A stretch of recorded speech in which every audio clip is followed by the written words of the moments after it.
बीमिश bookworms के classroom में आप सबका स्वागत है।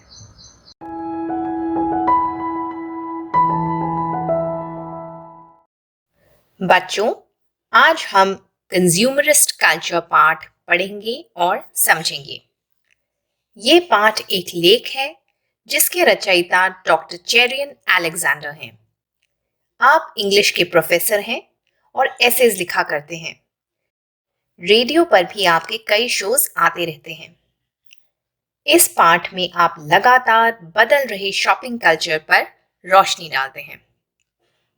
आओ पाठ पढ़ते हैं और समझते हैं। Consumerist culture.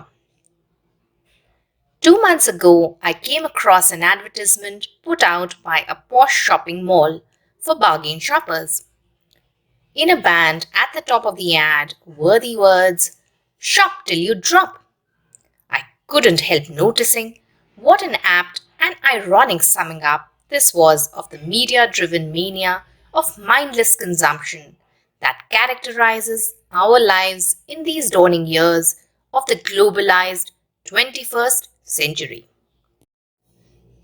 Came across माने saw, देखना, posh, rich, apt, suitable, उचित, ironic, sarcastic, using words to convey meaning opposite of the literal meaning.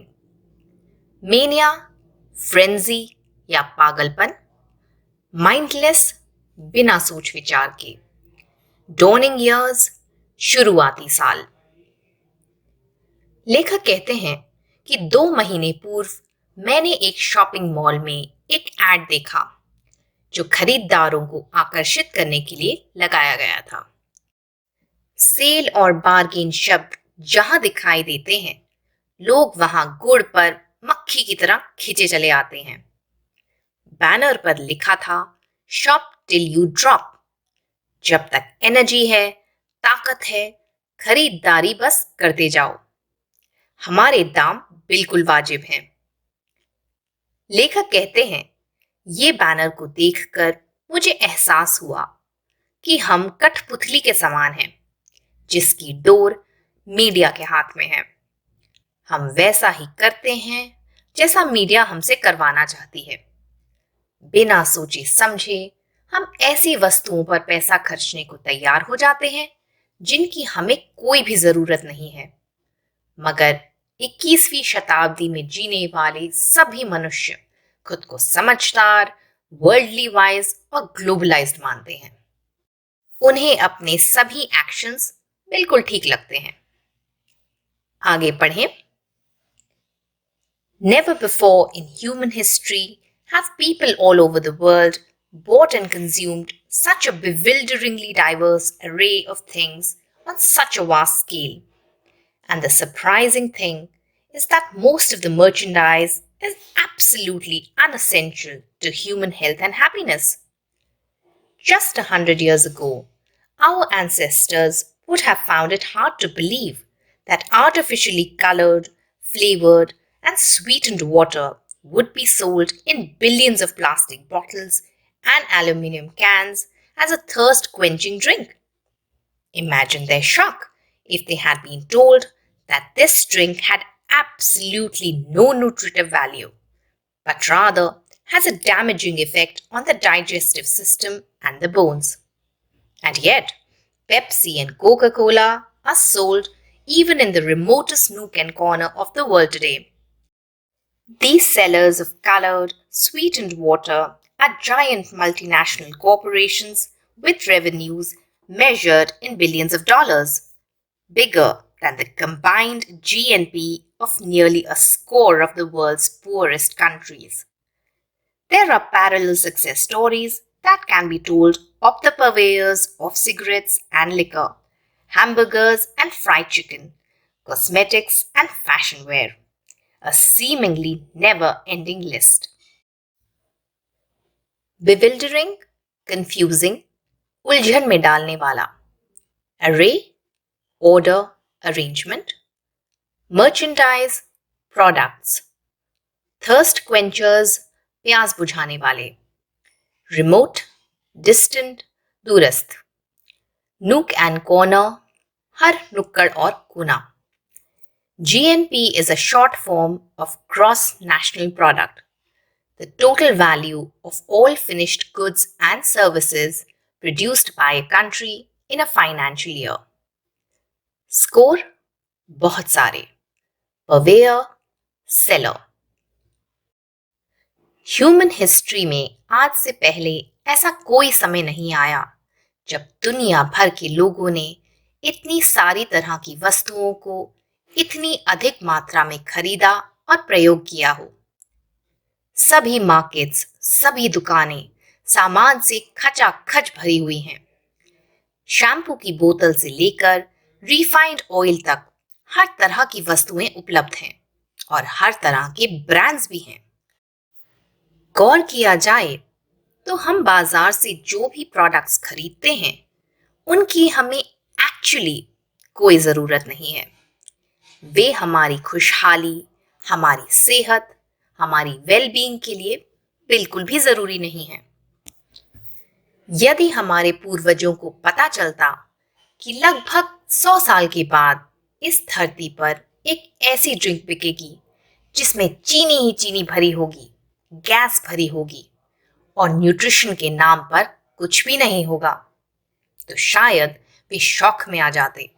उन्हें विश्वास ही नहीं होता। वे शायद मान ही नहीं पाते कि आगे आने वाली पीढ़ियां प्यास बुझाने के लिए इस ड्रिंक को इतनी अधिक मात्रा में कंज्यूम करेंगी, वो भी इस बात को जानते हुए कि ये ड्रिंक हड्डियों और डाइजेस्टिव सिस्टम को कितना नुकसान पहुंचा रही है। फिर भी देख लो, हम लोग खुद को वेल रेड, वेल एजुकेटेड मानते हैं, समझदार मानते हैं। फिर भी पेप्सी और कोक जैसी डेंजरस और हार्मफुल ड्रिंक्स को हम खरीदकर रोज ही पीते हैं। दुनिया में ऐसी कोई जगह नहीं है जहां ये दोनों यानी पेप्सी और कोक बिकते ना हो। ये जायंट मल्टीनेशनल कॉर्पोरेशंस हमारी नासमझी, हमारी बेवकूफ़ी का फायदा उठाकर इतने मिलियंस ऑफ डॉलर्स कमा रही हैं, जो शायद दुनिया के सैकड़ों गरीब देशों की ग्रोस नेशनल प्रोडक्ट से भी ज़्यादा हैं। Cigarettes, cosmetics, liquor, fast food बेचने वाले भी अरबों खरबों रुपया कमा रहे हैं, पेप्सी और कोक की तरह। ये सब हमारी नासमझी का फायदा उठाकर अमीर होते जा रहे हैं। आगे पढ़ें। Equally unprecedented in the world's history is the size of the machinery of persuasion that has been set up in order to generate demand for this profusion of consumables. Without a doubt, global advertising today is the biggest and most sophisticated thought control project ever undertaken. Some statistics reveal the true extent of this phenomena. Global advertising expenditures, according to Benjamin Barber in his book Jihad vs. McWorld 1995, rose sevenfold from 1950 to 1990, from a modest $39 billion to $256 billion. Barber adds that per capita global spending went up from $15 in 1950 to nearly $50 in 1996. One single company, the hamburger giant McDonald's, spends more than $1.4 billion each year on advertising. All these figures are huge indeed and getting bigger all the time.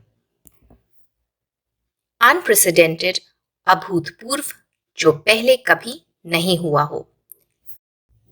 Persuasion, मनाना, बहलाना फुसलाना। Profusion, abundance, प्रचुरता। Statistics, आंकड़े। लेखक कहते हैं कि यदि आज हम लोग इतनी अधिक मात्रा में फिजूल वस्तुओं पर दनादन पैसे खर्चते हैं, तो आखिर क्यों? पहले तो ऐसा नहीं होता था। ये अनवांटेड बदलाव आया है एडवर्टाइजिंग के कारण। आज के दौर में एडवर्टाइजिंग इतनी अग्रेसिव और इतनी पर्सुएसिव हो गई है कि हमें कन्विंस कर दिया जाता है, विश्वास दिलाया जाता है कि फला फला प्रोडक्ट के बिना हमारी जिंदगी अधूरी है, बेमानी है। एडवर्टाइजिंग पर कंपनियां लाखों रुपया खर्चने को तैयार हैं, जैसा कि आंकड़े हमें बताते हैं। 1950 में ग्लोबल एडवर्टाइजिंग का बजट $39 बिलियन था, जो कि 1990 में $256 बिलियन हो गया। यही नहीं, ग्लोबल पर कैपिटा खर्च 1950 में महज $15 था, जो 1996 में $50 हो गया। इन्हीं आंकड़ों से आप अनुमान लगा सकते हैं कि एड्स हमें किस कदर ब्रेन वॉश करती हैं। मैकडॉनल्ड्स, जो कि एक पॉपुलर फास्ट फूड रेस्टोरेंट है, हर वर्ष एडवर्टाइजिंग पर $1.4 बिलियन खर्च करता है। एडवर्टाइजिंग पर खर्चा पहले से बहुत बढ़ गया है और आगे भी बढ़ता ही जाएगा। आगे पढ़ें। It is obvious then that unimaginably vast amounts of money and enormous resources are being spent worldwide in an all-out effort to persuade people to become buying machines incapable of figuring out how much of all that stuff they really need. Shopping has become more than a need. For an increasing number of people today, it has become the chief form of entertainment, an obsessive compulsion they have little control over, and very often an end in itself. In a recent survey conducted in the United States, it was discovered that most Americans spend roughly half their leisure time watching television, and the other half? No marks for guessing. At the shopping malls, of course. The connection between the two activities is self-evident. Television commercials provide the theory which can then be acted upon in the shopping malls. Obsessive, जुनूनी, compulsion, ज़रूरत, विवशता, and end in itself, ऐसा कोई कार्य जो आप खुद करना चाहते हो। Leisure time, खाली समय, self-evident, स्पष्ट है। पूरे विश्व में सभी तरह की कंपनियां अपना माल बेचने को आतुर हैं। वे धड़ल्ले से एडवर्टाइजिंग पर पैसा भी खर्च रही हैं, ताकि वे हम बायर्स को कन्विंस कर सकें कि हमारा जीवन उनके प्रोडक्ट्स के बिना बिल्कुल व्यर्थ है। ये लागत वे लगाते हैं हमें बाइंग मशीन्स बनाने के लिए। एक ऐसी बाइंग मशीन जो बिना सोचे समझे महंगे प्रोडक्ट्स पर अपनी गाढ़ी कमाई खर्चने को तैयार है। ऐसे प्रोडक्ट्स जिनकी उन्हें आवश्यकता भी नहीं है। आज के दौर में शॉपिंग एंटरटेनमेंट का एक जरिया बन गया है। टाइम पास के लिए लोग बड़े बड़े शॉपिंग मॉल्स में जाया करते हैं। बहुत सारे लोग तो शॉपिंग एडिक्ट्स भी बन गए हैं। उन्हें शॉपिंग की एक बुरी लत लग गई है। एक सर्वे के अनुसार मेजॉरिटी अमेरिकन अपना खाली समय टीवी देखने में बिताते हैं। टीवी पर लगातार आ रहे एड्स को वो देखते हैं और इन्फ्लुएंस हो जाते हैं, और फिर अपना बाकी खाली समय उन्हीं प्रोडक्ट्स की शॉपिंग में लगा देते हैं जिनके एड उन्होंने टीवी पर देखे थे। वाकई गजब स्ट्रैटेजी है इन कंपनी वालों की। आगे बढ़ें। Until a decade or two ago, we Indians were relatively unaffected by all this. Not any longer. Trendy, brightly lit shopping centers overflowing with all kinds of goods and baubles have sprouted up all over the country, even in the smaller towns. The key word now is choice. At last, see thrilled shoppers, we are beginning to get the kind of choice that people in the West have enjoyed for a long time. Nevertheless, the fascination with choice can be carried to ridiculous lengths. A young man after his first visit to the United States, once described to me, his eyes popping out in admiration and wonder, that in America they have 83 different flavors of ice cream to choose from. He was longing for something like that to happen in India. It looks as if his dream has come true today. At least for the upper middle classes in India, the high consumption lifestyles of their first world counterparts is now well within reach. And they take to it like ducks to water. Luxury houses bursting at the seams with every imaginable material blessing are no longer rarities.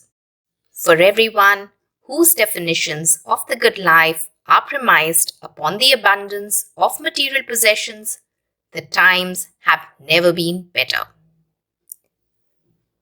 Unaffected, अप्रभावित, trendy, fashionable, bobble, छोटी मोटी वस्तु, sprouted, grown, बढ़ना, ridiculous, silly, eyes popping out, हैरान होना, take to it like ducks to water, किसी चीज को, किसी नए प्रोसेस को आसानी से सीखना और अपनाना, bursting at the seams, किसी वस्तु का खूब ज्यादा मात्रा में होना, material blessing, भौतिक सुख, rarity, दुर्लभ वस्तु, premised, आधारित।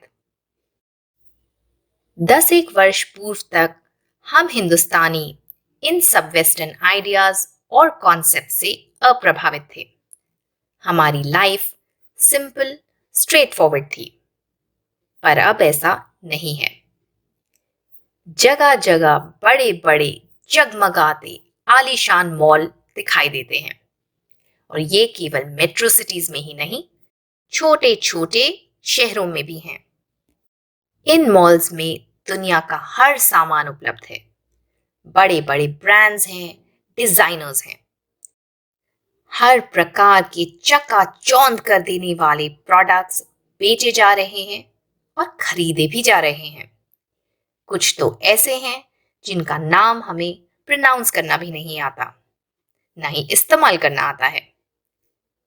आज हमारे पास चॉइस ही चॉइस है। जूते, कपड़े, कॉस्मेटिक्स, होम इम्प्रूवमेंट, हर चीज में चॉइस है। हम इंडियंस आज प्रसन्नचित हैं, गर्व महसूस करते हैं कि हमारे पास आज उतनी ही चॉइसेस हैं जो पश्चिमी देशों के पास हैं। आज हम खुद को वेस्टर्नाइज्ड महसूस करते हैं। लेखक कहते हैं कि मैं एक युवक से मिला जो जीवन में पहली बार यूएसए घूमकर वापस आया था।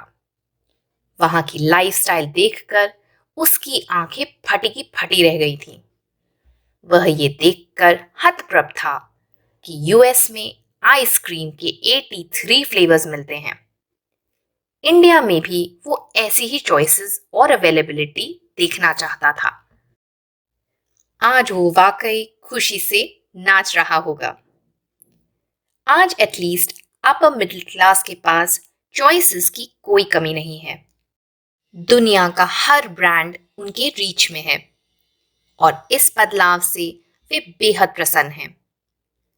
आज लग्जरी हाउसेस, जिन्हें हम टीवी पर, बड़े पर्दे पर और कैटलॉग्स में ही देखा करते थे, एक हकीकत है।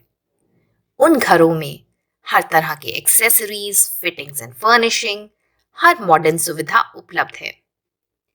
जिन लोगों के लिए अ गुड लाइफ की परिभाषा हर प्रकार का भौतिक सुख और सुविधा का होना है, उनके लिए लाइफ आज जन्नत के समान है।